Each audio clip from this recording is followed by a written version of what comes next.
और सुनिए CGI justice Chandrachud क्या कुछ कह रहे हैं, सुनिए। Of a few. In many countries, power was used as a medium to control the behavior of people. Even when the idea of democracy emerged, the exercise of power was made limited only to the already powerful, whom we know as the so-called noble class. Democracy then was a means or an instrument to entrenchment. For instance, when the wave of democracy emerged in the world's oldest democracy, the United States of America, the structures of democracy which were set up excluded the marginalized and the oppressed communities. African Americans were not even considered citizens of America when the US Constitution was adopted. In India, we find a historical social system in which power was concentrated in the hands of the upper class of society. The rights which we now consider as universal were not universal all the time.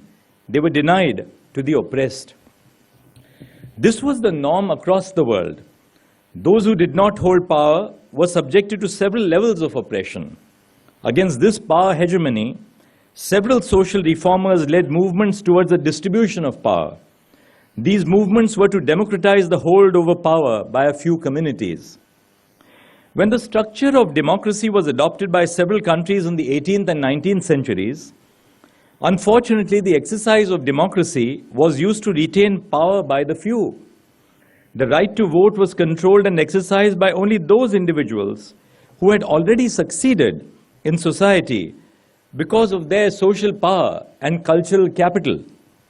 For instance, the right to vote was exercised only by those who had certain properties or educational institutions or qualifications, which were the result of not their individual effort, but were a reflection of the influence and hegemony their communities had on society. As a result, the idea of democracy itself was controlled by the elites of society. In that sense, the structure and exercise of democracy were only retrenchments of social privilege and hegemony. Voting rights were denied to women and members of the marginalized communities because the elite did not want to share the power with them and neither considered them to be capable of exercising a wise exercise of citizenship.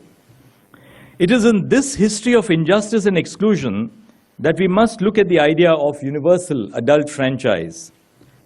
The demand for equal voting rights and to become a part of the political process emerged from the marginalized communities across the world. Instances of this challenge can be found in the women's suffrage movement globally and the movement of the socially oppressed. The emergence of social movements to gain voting rights was a simultaneous phenomenon which was taking place across the world. People from different countries found inspiration and learned from each other how to claim an equal say in decision-making. If we take the example of the United States, we see that the black community led the struggle to claim their humanity by asking for basic rights such as the right to vote. When the 13th, 14th, and 15th Amendments to the American Constitution were adopted because of the struggle of the American black community, we also found a resonance happening in India. It inspired our social leaders coming from the marginalized communities. These social reformers not only demanded equal citizenship for the oppressed, but also started initiatives that could educate the masses about their rights. For instance, prominent social reformers like Jyotiba Phule and Savitribai Phule started schools for girls to make them aware of the happenings in the world and also about their rights. In his book titled Gulamgiri, translated as slavery, Jyotiba Phule appealed to the upper caste Indians that they should make way for the marginalized in the same way the Americans did by abolishing slavery through the 13th Amendment of the US Constitution. In that way, the negotiations against colonial power of the British government were not by a uniform stream of thought. While a few Indians demanded a share in the administration, leaders such as Jyotiba Phule were laying down the groundwork for an alternate picture of providing the chance to become part of the administration to everyone. When the negotiations to give rights to Indians and to draft their constitution were happening in the 20th century, our leaders such as Dr. Babasaheb Ambedkar led a strong demand that the conception of a free India cannot happen without giving universal adult franchise. According to Dr. Ambedkar, the idea of universal adult franchise was non-negotiable.